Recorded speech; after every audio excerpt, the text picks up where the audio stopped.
Dans la catégorie conseils de pauvres qu'on donne aux pauvres pour les garder pauvres, il y a n'achetez pas une maison, les crédits vont vous garder enchaîné. Ça, c'est un conseil que j'adore entendre, les amis. Alors, pendant que je vous fais faire le petit tour du propriétaire, vous voyez là, il va y avoir la piscine. Bon, bah en fait, elle est déjà là, quoi. Les petits arbres pour faire un petit peu d'ombre. Et puis derrière, tout ça va être aménagé. Hein.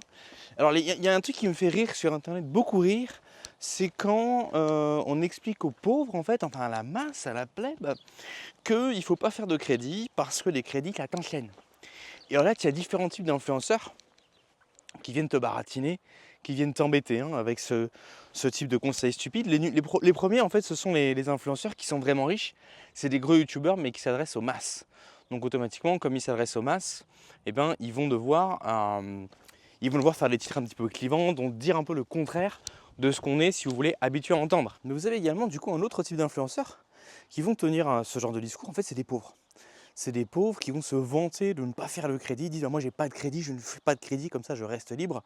Alors que la réalité c'est qu'ils ne font pas de crédit parce qu'ils ne peuvent pas faire de crédit. Quels que soient les gens qui vous prodiguent ces conseils idiots les amis, réfléchissez 2 minutes, je vous en prie, utilisez votre cerveau.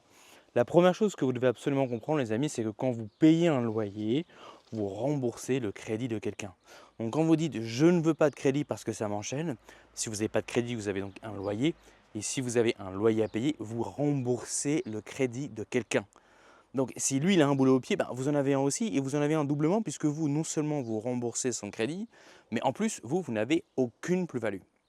La réalité c'est qu'avoir un crédit sur le dos n'est pas plus un boulet au pied que d'être locataire. En fait ça l'est moins sous beaucoup d'aspects. Aujourd'hui une maison en France, si elle est au prix du marché, va prendre entre 1 et 3 mois à se vendre. Honnêtement, un déménagement, même si vous êtes locataire, vous prendra à peu près autant de temps. Donc, sur la capacité à bouger, en réalité, la personne qui est propriétaire est tout aussi mobile que la personne qui est locataire.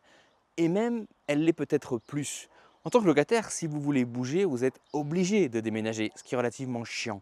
En tant que propriétaire, vous avez également la possibilité de louer votre bien. C'est une option supplémentaire que vous avez. Vous voyez, comme les propriétaires, en réalité, même sur la question sur laquelle ils sont censés être perdants, la question de la mobilité, eh bien en réalité, ils sont gagnants.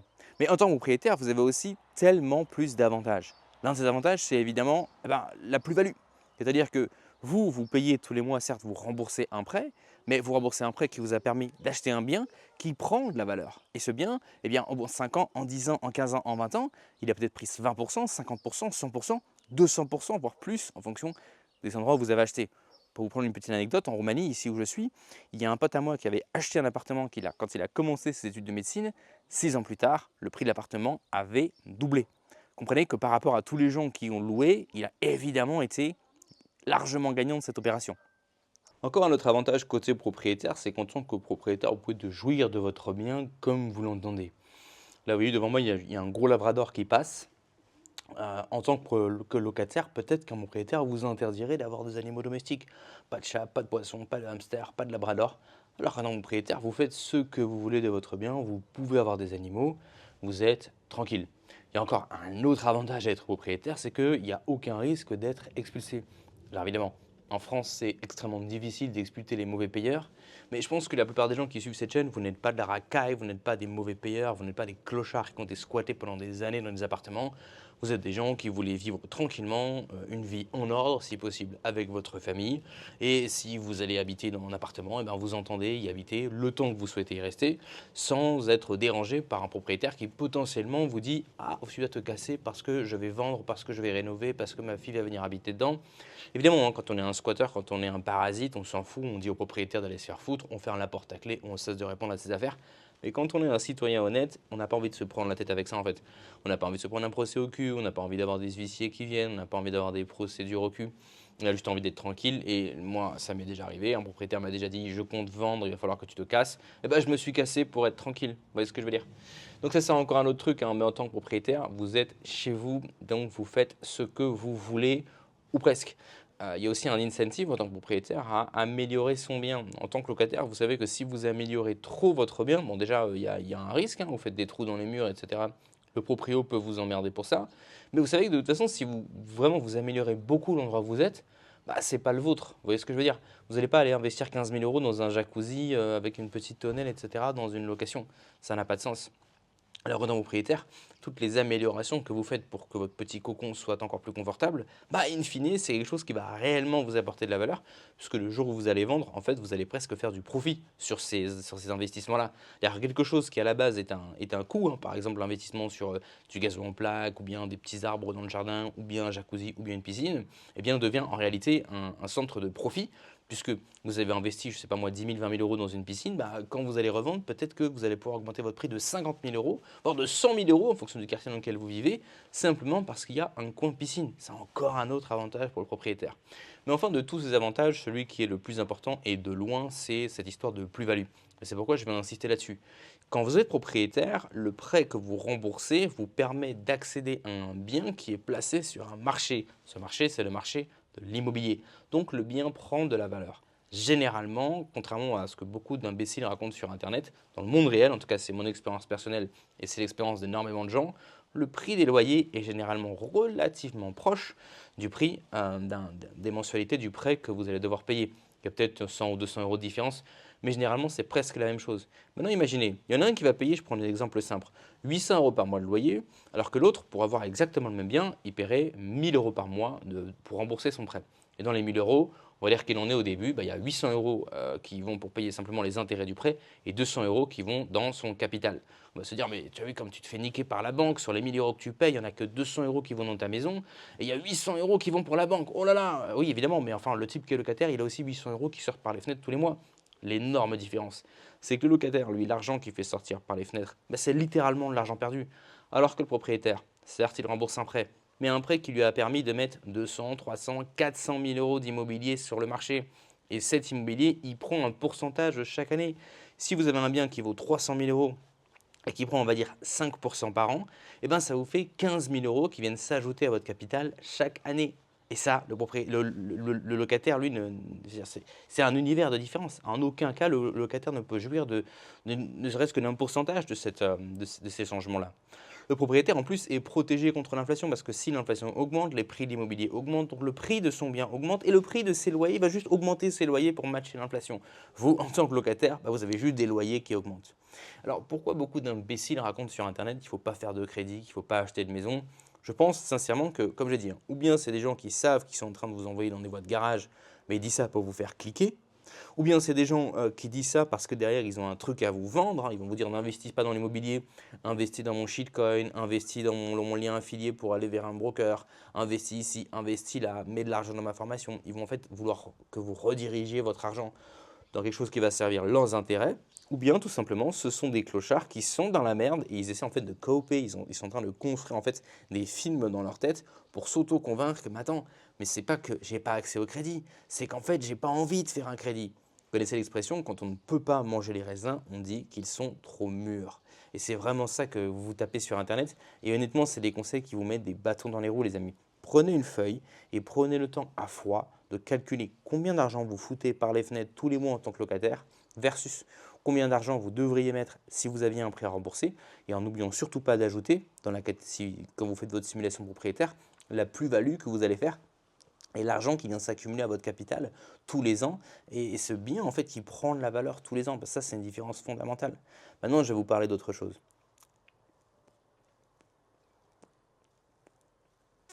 Moi, j'ai quand même remarqué quelque chose sur Internet, c'est que la plupart des gens qui vous expliquent qu'il ne faut pas acheter de maison, qu'il ne faut pas investir dans l'immobilier, sont des gens qui sont seuls.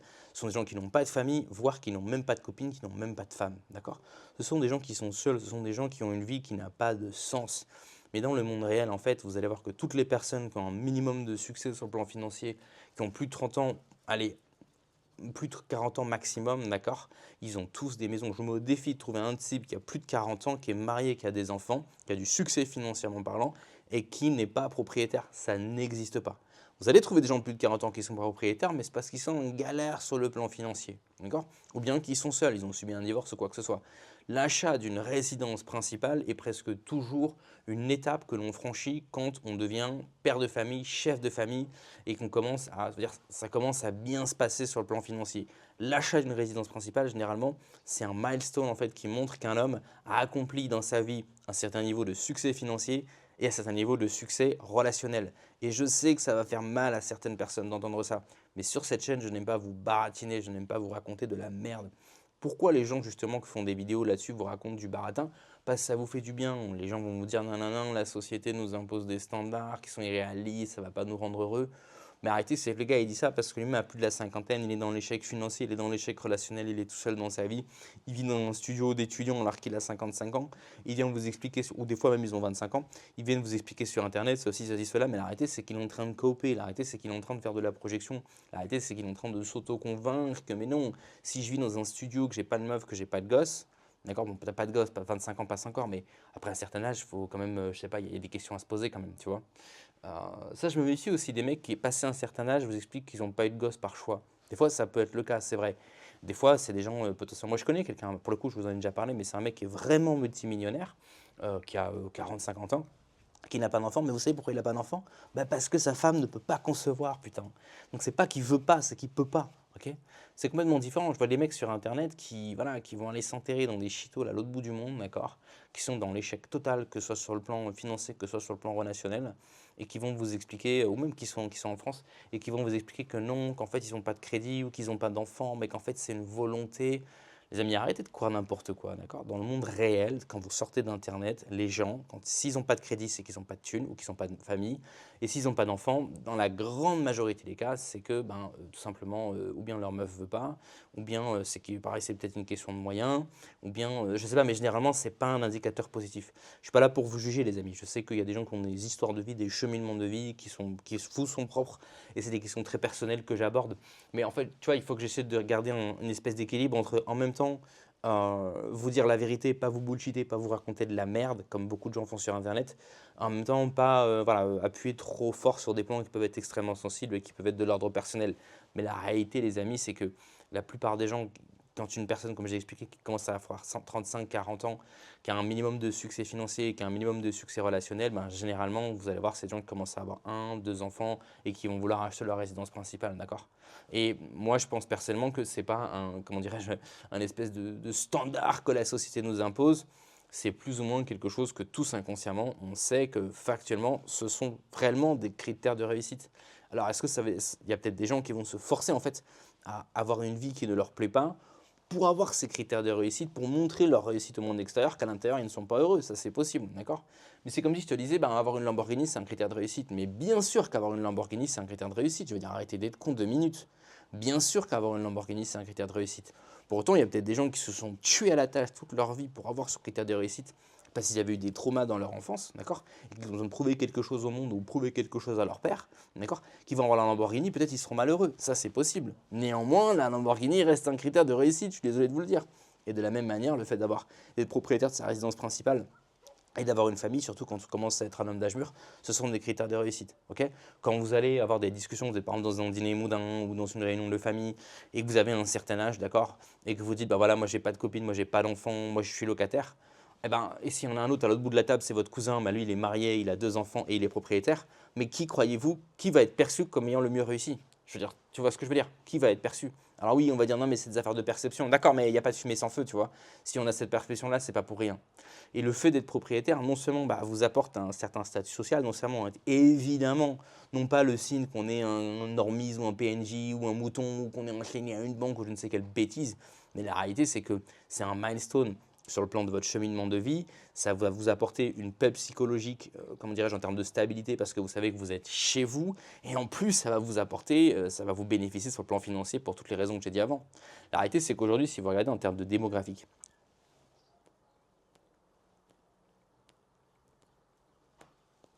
vous regardez en termes sociologiques, les gens qui sont propriétaires, vous regardez, vous prenez 2 échantillons, premier échantillon, des hommes prioritaires dans la société, ne sont pas propriétaires. Et d'autres, des hommes présents dans la société, qui sont propriétaires. En termes de statistiques, ceux qui sont propriétaires seront plus fortunés en moyenne que ceux qui ne le sont pas. Je sais ce qu'on va me dire, Alex, tu confonds la cause et la conséquence. Si le groupe qui est propriétaire est plus riche, c'est pas parce que la propriété les a rendus riches, c'est parce que pour accéder à la propriété, ils devaient être riches au départ. Oui, effectivement, il y a une question de cause, mais c'est aussi une conséquence. Non seulement pour accéder à la propriété, il faut déjà être en bonne santé financière, mais le fait d'accéder à la propriété va améliorer votre situation financière. Parce que la réalité, c'est que vous regardez les 50 dernières années, le marché immobilier ne fait que monter en fait. Il y a des petites corrections des fois qui sont temporaires, mais grosso modo, tu sais que dans 10 ans, ce sera plus cher qu'aujourd'hui, et dans 20 ans, ce sera plus cher que dans 10 ans, et dans 30 ans, ce sera plus cher que dans 20 ans. Je sais, il y a des gens qui sont toujours en train de rêver de collapse, qui sont toujours en train de rêver que le système va s'effondrer. Bon, libre à vous de suivre ces gens-là. Le système va connaître des hauts et des bas. Il y a toujours l'économie se contracte, se rétracte. C'est comme les marées. Hein. C'est comme les marées avec la lune. Des fois ça monte, des fois ça descend. L'économie c'est pareil. Mais grosso modo, les amis, le prix de l'immobilier ne va pas être divisé par deux. Vous voyez, il y a des quartiers à Paris, c'est 15 000 euros le mètre carré. Je peux vous garantir que ça ne va pas descendre à 7 000. Je veux dire, c'est comme ça que dans le monde réel, en fait, c'est ça qui se passe. Et si vous voulez avoir comment dirais-je, un point de vue objectif et rationnel sur l'avenir pour prendre les meilleures décisions possibles, je vous garantis que si vous pariez sur le statu quo, à savoir vous imaginez que la société va continuer d'évoluer dans le sens où elle évolue aujourd'hui, vous aurez 99% du temps raison, alors que si vous pariez qu'il va y avoir un effondrement du dollar, de ceci, de l'immobilier, la guerre, vous aurez 99% du temps tort. Donc si vous voulez faire du business, il faut avoir plus souvent raison que tort, sinon vous n'allez jamais réussir dans le business.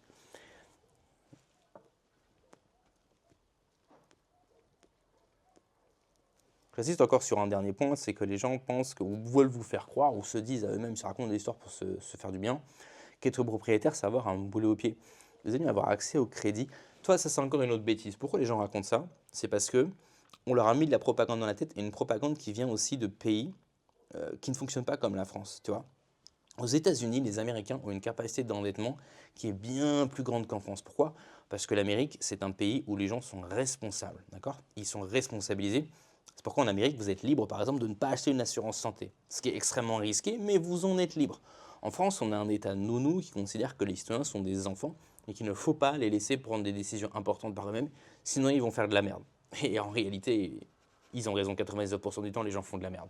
Mais enfin, ce que je veux dire, c'est qu'en France, en fait, c'est pas comme aux États-Unis, il n'y a personne en France qui va se retrouver avec des centaines de milliers d'euros d'endettement, qui va être dans la merde, etc. La réalité, c'est qu'aujourd'hui en France, avant d'avoir accès à un crédit, et surtout à un crédit d'envergure, plusieurs centaines de milliers, plusieurs millions d'euros pour acheter un bien immobilier, vous allez devoir passer par des comités, vous allez devoir passer par des algorithmes, vous allez passer par des bases de données, par des notes, par des systèmes de notation, pour s'assurer que les probabilités que vous fassiez défaut de paiement soient les plus basses possibles. Okay, il n'y a quasiment aucune chance aujourd'hui en France, si on vous donne un accès au prêt immobilier, que vous ne soyez pas en état de le rembourser. Et même si vous n'êtes pas en état de le rembourser, on se sera assuré que le bien que vous avez acheté puisse du coup être vendu par la banque pour pouvoir rembourser le prêt. Donc c'est presque impossible que vous soyez dans une situation où vous êtes dans la merde, où la banque vous met la pression, où vous allez… Alors ça peut arriver dans le sens où vous pouvez ressentir cette pression, mais en termes légal, en termes concrètement parlant, en fait, vous ne serez jamais vraiment dans la merde, d'accord?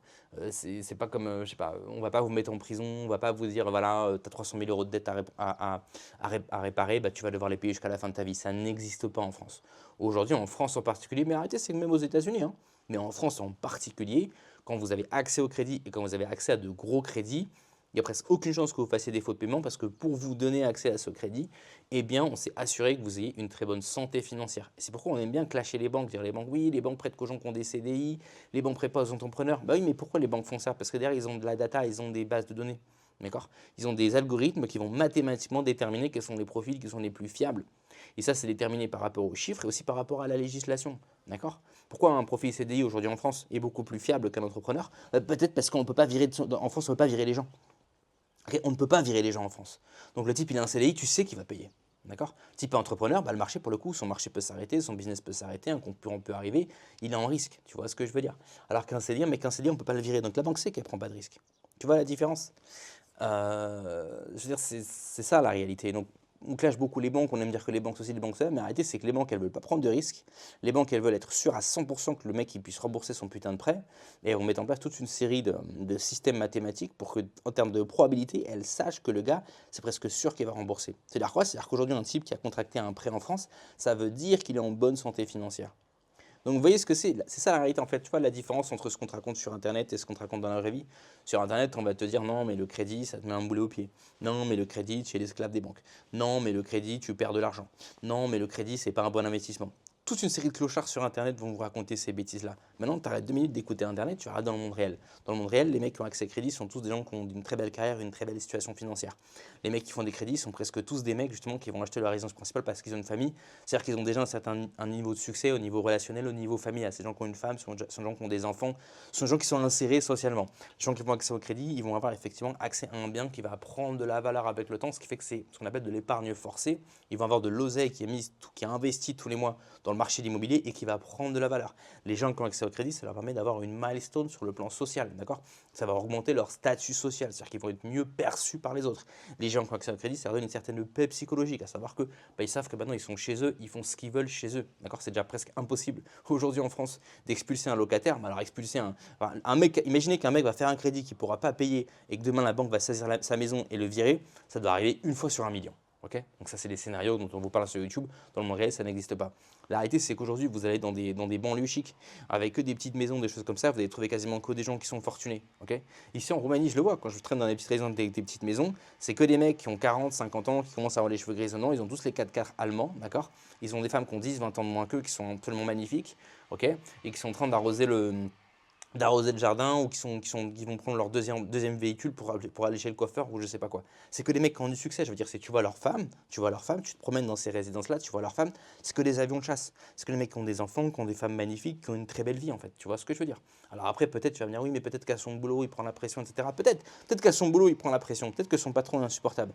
Derrière, moi, je te dis ce que je vois. Ce que je vois, c'est des types qui ont des jolis petits pavillons, avec piscine, avec des femmes sublimes, avec le gazon en plaque, avec la roseuse, avec le chien, avec les enfants. Tu vois ce que je veux dire?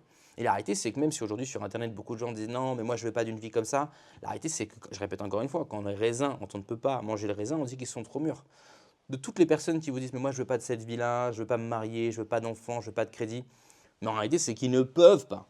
Le mec te dit, je veux pas me marier, frérot, ça fait 3 ans que tu n'as pas touché une meuf, ne me parle pas de mariage. Les meufs ne te calculent pas, ne te donnent pas l'heure dans la rue. Et tu me dis, je veux pas me marier. Mais évidemment que tu veux pas, il n'y a aucune meuf qui te donne l'heure. Tu vois ce que je veux dire? Voilà, les mecs qui disent je veux pas d'enfants également, c'est parce qu'en fait ils n'ont pas confiance en eux, ils n'ont pas confiance en l'avenir, ils n'ont pas confiance en leur capacité à aller chercher de la calorie, d'accord? Donc automatiquement, ils vont pas avoir d'enfants parce qu'ils ont peur de ne pas pouvoir assumer derrière, ok?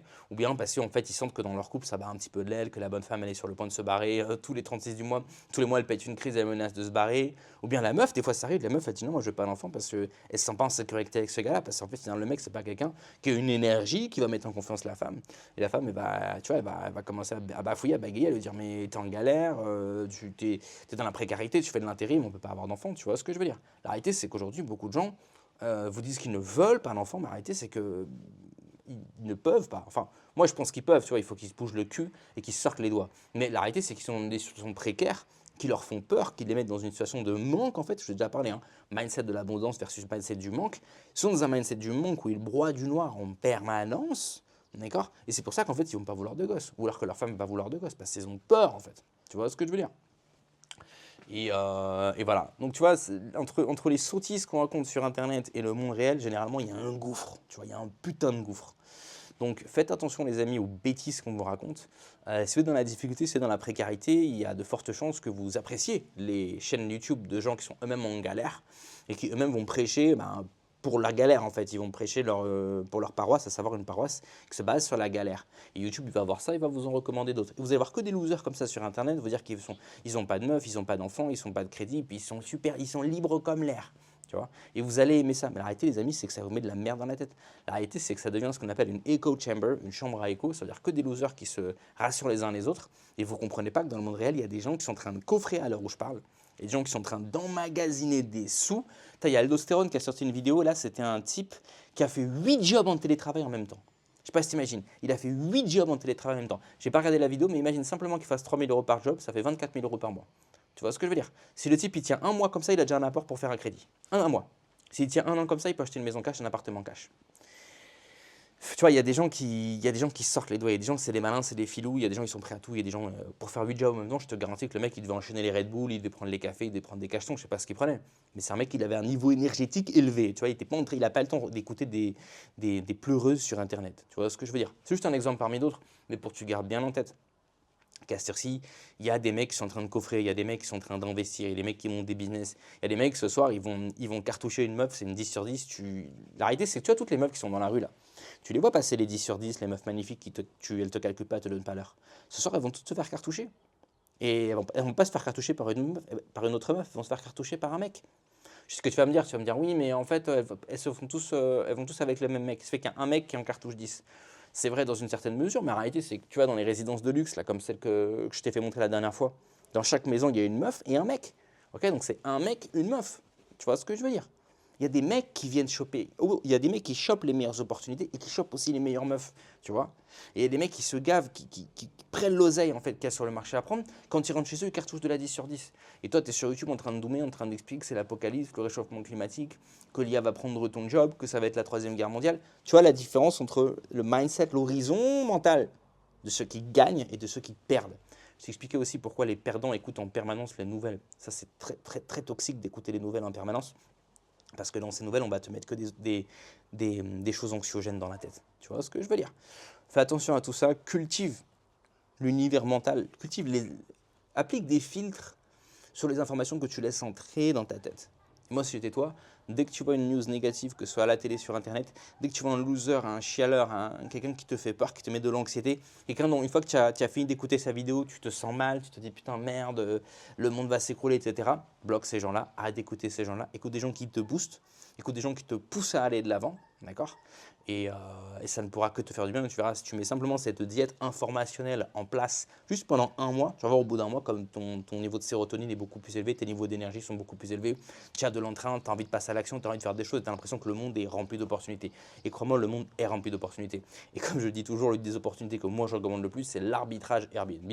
Je n'en ai pas parlé dans cette vidéo, mais pour ceux d'entre vous qui, je sais, vous allez me dire, ok, mais quelle opportunité, je fais quoi? Ben, je ne sais pas quoi faire, moi je te recommande l'arbitrage Airbnb. Tu checkes le lien en description, il y a un tutoriel gratuit pour te lancer là-dedans. Et si tu ne veux pas te lancer là-dedans, tu as le droit, il y a encore plein d'autres choses à faire. Mais ça, c'est juste pour répondre aux gens qui vont me dire, oui, mais quelle opportunité? Ben voilà, tu sais quelle opportunité. Si vous avez des questions, des commentaires, mettez-les en description, j'y réponds gratuitement. Mettez un petit like, abonnez-vous à la chaîne. Merci d'avoir écouté cette vidéo et à demain sur Hyper Digital. Ciao les amis.